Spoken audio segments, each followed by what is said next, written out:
right? Yes. We're headed from Rome back through Florence. And we're going to spend a few days in Florence. We've been here for your 91st birthday. And we have a lot of family members here. Let me kind of, well, that's not one, but we got these first seats here. And we're on the train, the fast bullet train that goes like 180 miles an hour. Wow. Yeah. 150, my brother John says. So we've had a great time so far. What's been your favorite highlight? Maybe your birthday was an awesome day. What's been your highlight so far? Well, possibly my birthday. Yeah. You got a lot of tiramisu and everybody is in the... I got to blow bubbles. Yeah, that was awesome. Yeah, everybody sang happy birthday several times at every restaurant we went to. Yes. And handsome Italian waiters coming up and kissing you. Oh, wow. Remember that one? Yes. I don't know if you remember, our waiter came up and gave you a kiss. Yes. So, I wanted to interview you a little bit and have you answer some questions because we've had a lot of questions here in Italy about our large family. There's 9 of the 12 of us. Right. And spouses here. So, we've had a lot of questions about our large family, and a lot of people have been very interested as well. And of course, I just think you're the best matriarch of all time here, probably in this world. So, thank you. Yeah. But I wanted to ask you some questions so that you can give some of our family members some advice. Also, what I know a lot of people would like to know what makes you who you are. And since this is the Barriers and Breakthroughs show, I was going to ask you a little bit about your barriers and what breakthroughs, so that you can be an inspiration to especially the future generation or your large posterity. Okay, tell us about your posterity so far.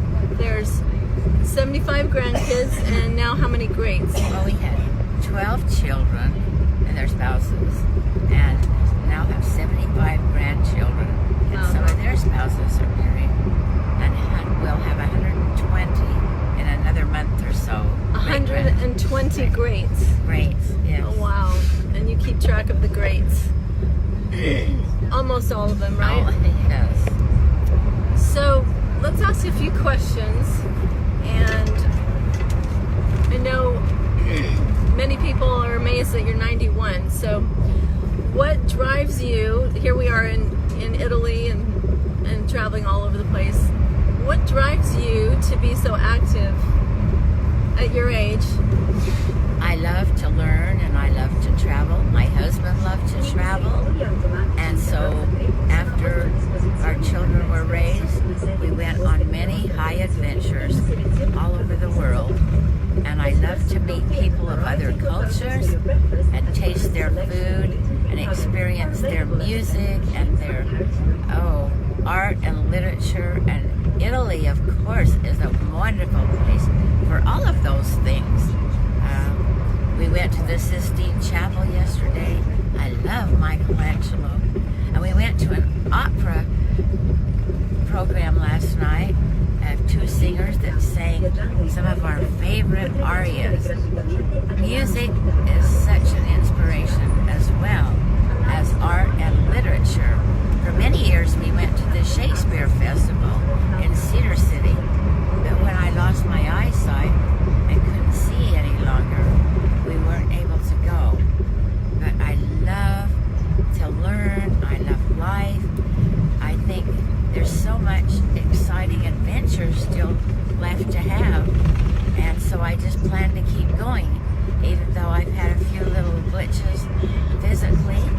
My daughter Rachelle keeps me lifting a few weights and having an exercise routine that I do at least 3 or 4 times a week, so that keeps my legs and my feet active, and walking, I can still walk. I don't need a cane. Make sure and be loud, Mom. What? Talk loudly, because it's noisy in here. Okay, it's noisy. Yeah, you don't have to walk a cane. I know we have a wheelchair to take you when we're walking, The other day we walked 10 miles, so Yeah. we And pushed I you. did do my wheelchair. You did at least, yeah, almost all So, half of that at least it's walking. wonderful. So that helps you be strong, Right. right? Also, what other things that you do physically, spiritually, mentally to keep you healthy at this age? I think diet is very, very important. What you eat, your body is made up of all of the things that you take into it. And our bodies are a magnificent machine. And I've learned that bearing 12 children. People told me, oh, well, you shouldn't have so many children. Your body will break down. But it's been just the opposite for me. I've felt stronger. I'm shorter now. I'm having a little bit of osteoporosis, but I think my bones are still strong, and I think it's a lot to exercise, being interested in the life around you, going good places, doing great things, having an interest in life and other people. I love to meet people and find out what their life is, what their interests are in life, and I love to see the world. My husband and I have been around the world 3 or 4 times on different trips and things, and I love that. I think if you meet people of other cultures, you experience new adventures, high adventures, and I love it. Yeah, having new foods. We have had some great food here in Italy. What's been your favorite so far? I don't know, the tiramisu dessert. I don't usually do desserts very much, but the way they prepare it, the salads, I especially love salads. Well, when you're in Italy, you got to have tiramisu, right? Yes. So, yeah. So, what other things do you do mentally, spiritually to keep healthy at this age? You know, healthy mentally, healthy spiritually. Yes. I love to listen to music. So when I wake up in the morning, I have a special radio station, Classical 89, and it has classical music, but also other wonderful music. And so I do my exercise to music, which is very energizing. It helps my spirit as well as my body. And I think physical exercise is very, very important for older people. Also, a good diet. I don't do sweets. I don't do sodas or fast foods. Oh, occasionally a hamburger, but mainly I eat a lot of vegetables, drink a lot of water, have no soft drinks, very little sugar, limit my carbs and things into my body that would dim my spirit. Right. So, You also take a lot of vitamin I C, do. vitamin. I just had a physical the other day, and the nurse asked me, what meds do you take? And I said, none except 1 baby aspirin, 1 or 2 baby aspirin a day. And she was surprised. And though I have a heart murmur, I've had it for 20 years. The doctor told me just keep going, keep exercising, keep eating healthy, and enjoy life. And so I figured that's the best medicine. That's what you're doing, of course. So, one thing I think you need to mention is spiritually, you also study the scriptures. Oh, yes. And you're one of the best prayers that I know. I lost my eyesight about, Daddy died, I guess, 13 or 14 years ago. I have macular degeneration, but gratefully I can see peripherally around the edges, so though I can't read anymore and I can't see straight forward, I can see visually, so I can get around my house, and if I'm holding on to the arm of one of my kids, I can walk fast down the streets without stumbling over something that I don't see. So I'm appreciative of my children walking with me and taking me places. That's what's good. Yes. And I think to maintain my spiritual upbeat, in other words, not to be depressed or to us that we need to turn to prayer and we need to read the scriptures. I love the scriptures. I find so many new things in them each day, and I can't see them anymore, so I read or I listen to them. I listen to a lot of good books, a lot of exciting, wonderful books. When the Society for the Blind send me books all the time, that is exciting because I don't usually do novels, but there are a few wonderful novels that are classic, but mainly I like good books about spiritual things and exciting adventures. You've always loved reading books, and Yes. you've always instilled that in all of us to love to be good readers and enjoy learning. I think that books are very important. I love a poem that you may have wealth untold, caskets of jewels and coffers of gold, but richer than I you will never be. I had a mother who read to me, and so that is important for you mothers to read to your children, get them excited about literature, about adventure, about science.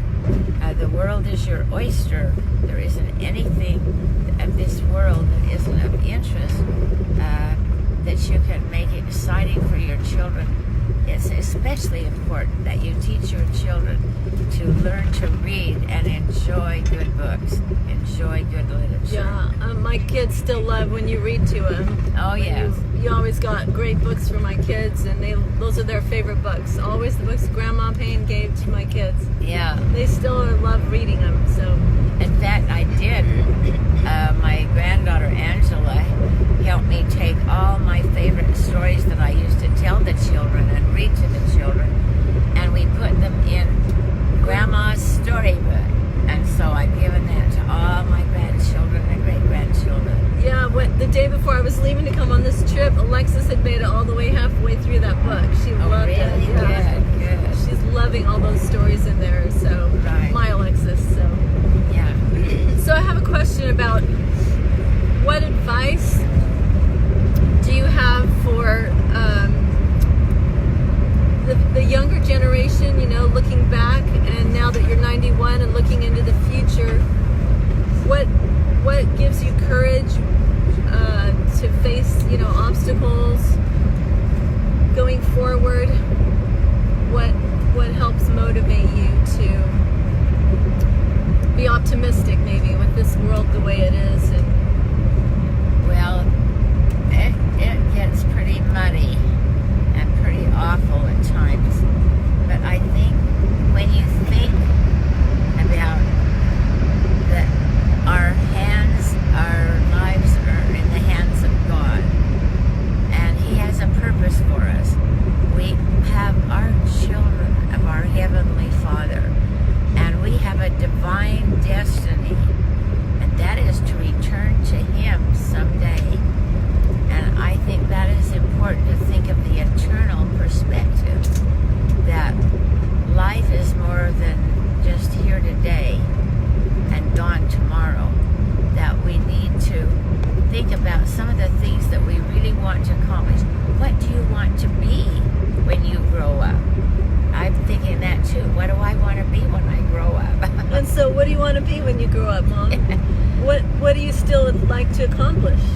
Well, I like to have had a relationship with each one of my children and their spouses and grandchildren and spouses and great-grandchildren.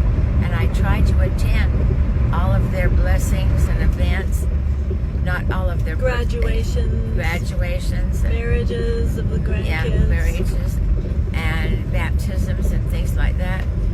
And I try to do as many as I possibly can.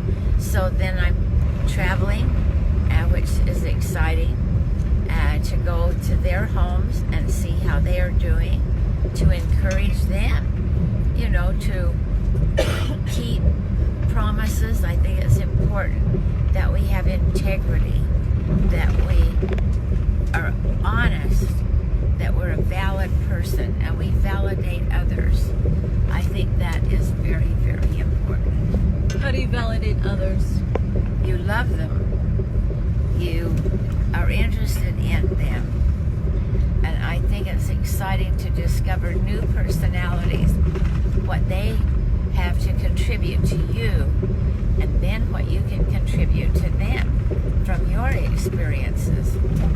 I don't watch any television, number one, because I can't see, but I think that it is chloroform for the brain. I think that so much of what we spend our time for is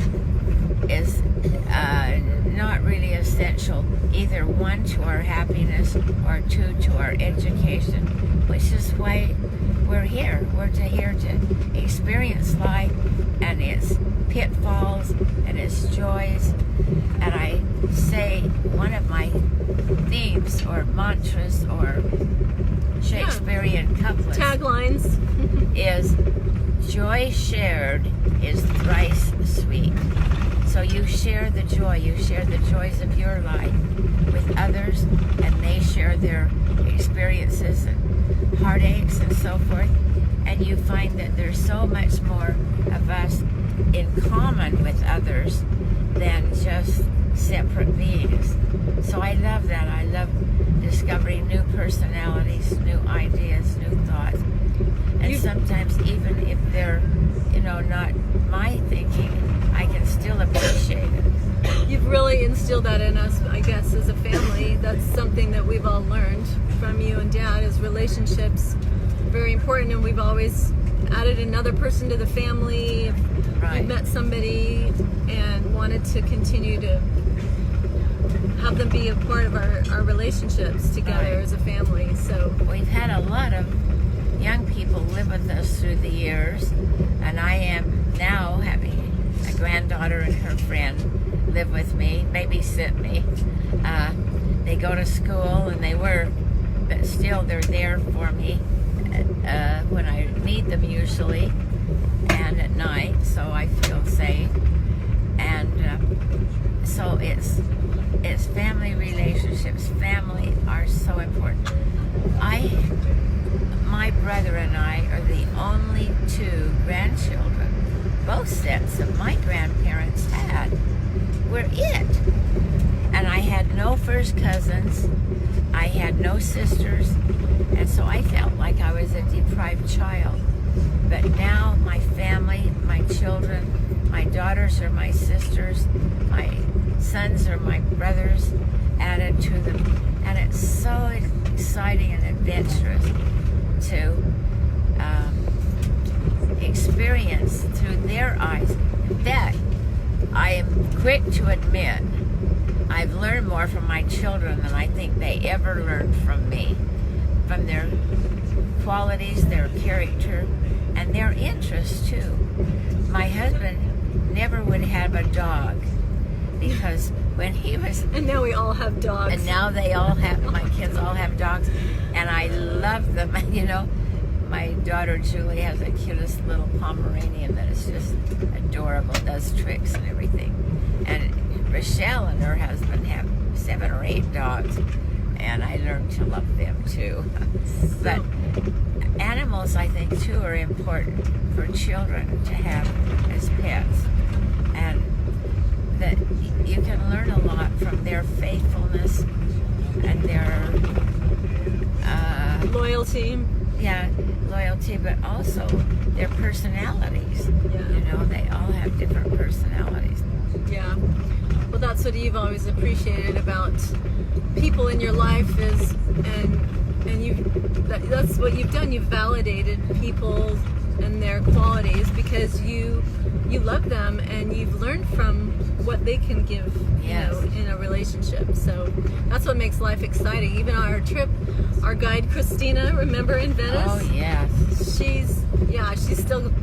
She texts me and Facebook messages me, but she loves our family already, and she's hoping to come visit us in the United States. So Wonderful. we've already added her to our family. She was so exceptional, and she was so open and honest about her life.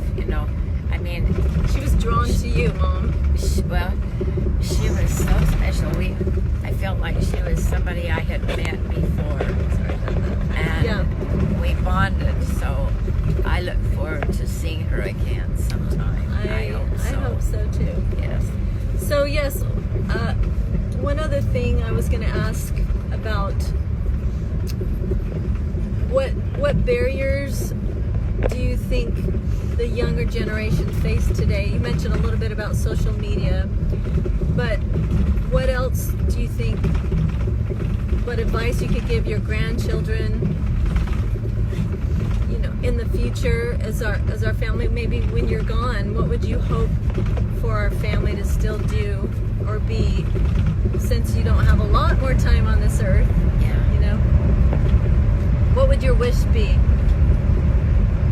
That they search for truth, and I promise you, you won't find it on social media.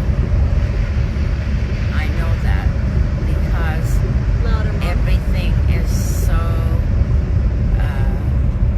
tipped to get people to do things that will not lead to their happiness. Overeat, overindulge, be immoral. There are so many things that will eventually cause great unhappiness. And we've had some things in our family, a divorce too, sad situations. My oldest daughter got cancer and died at 56, which is way too young. Loud, Mom. So we have, what? Be louder, because it's Oh. loud in here. Okay, yeah, we're in a tunnel. Just kidding. We're in the town. My oldest daughter died very young of cancer, and so it isn't that we don't have trials. I say one of our purposes is to navigate the minefields of mortality, because so often good things happen, bad things happen to good people. Not that I'm good, because I think that's just part of living our lives on this earth. We're going to experience happiness and unhappiness. We're going to have challenges mentally, physically, and morally. And making right choices and learning the truth is really, really important. And so you need to search for it in the right places. I think one thing, a problem that young people have today is in the schools and in social media and in movies and everything, the culture, prevailing culture does not give you solid truth about what makes people happy and productive and healthy. You get so much information, overload of information. I think that television and social media, if you spend so much time on it, is like chloroform to the mind. You can't think straight. You don't recognize the truth. And I'm very outspoken about this because years ago I was competing with television with my children, and it was so upsetting because they were so hooked on watching it. I threw it away, and She my did. kids She still threw it laugh out at in the street. I remember that out day. in the 'cause garage, and Yeah. it broke. Well, you didn't have a TV. I had pulled the cord, and they plugged it in. I cut the cord. They fixed it. So I just threw it out. And we had no TV in our home.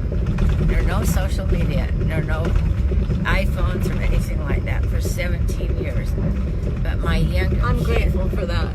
yeah, our younger kids studied well. They got good grades in school. They played musical instruments. They played sports. Rachelle here was on the championship basketball and volleyball team. No, was it volleyball? Yeah. Volleyball team for Provo High School took state. Yay! And she gave up a very promising piano career to do that. So I was a little bit, you know, not so much worried as a little bit sad that she didn't go all the way with that. But you know something? She has continued with her education, her musical abilities. She's a magnificent pianist. She sings. All of her kids are musical now because she's a mother who has taught her children to love music. Classical music, good good pop music, all kinds of music. And her son just got a 4-year scholarship to any university, full ride scholarship, because of his playing the bassoon and singing, and he's in the symphonic band now. That's wonderful at BYU. Yeah, well, I appreciate you instilling that music love. We all love music in our family, and that's helped us. So, well, I really appreciate all your awesome advice, and we'll do another interview later on, because I know a lot of people enjoy hearing your words of wisdom, and many people have let me know that they love you and want me to give you a hug for your birthday. So I do use social media for that, Mom. Well, that's okay. I try and use it to help uplift others, and I don't spend a ton of time on it, but I try and keep that in perspective and keep a balance like you have suggested. So I appreciate your wisdom on that. It's important to keep a balance in your life, a balance in nutrition. I think wonderful things about nutrition is to try new foods. We love Thai foods, we love Chinese foods, we love French, Italian, and that's a wonderful thing about traveling, is that you learn to experience a lot of things about their culture. So many cultures, if you enjoy their foods, you're a good person. And so what they offer you is important that you express appreciation, because so many countries, starvation is a real threat, and they don't ever have quite enough to eat. So if they offer you their food, they're offering you the very best that they have. It's important that you appreciate other people. You appreciate their personality, their culture, their likes and dislikes. And that's part of validating other people. And learning to love them is learning to appreciate what they share with you. That's great. I love that, Mom. I'm going to make a quote out of that. So anyway, I love you so much. Love you, Thank dear. you for your words of wisdom. And I hope you all have enjoyed listening to Mom, Jaynann Payne, and we'll post this on our Barriers and Breakthrough show. And tune in again. We'll have a great guest next week, and we will be talking to you, seeing you soon. Thanks. Bye. Bye.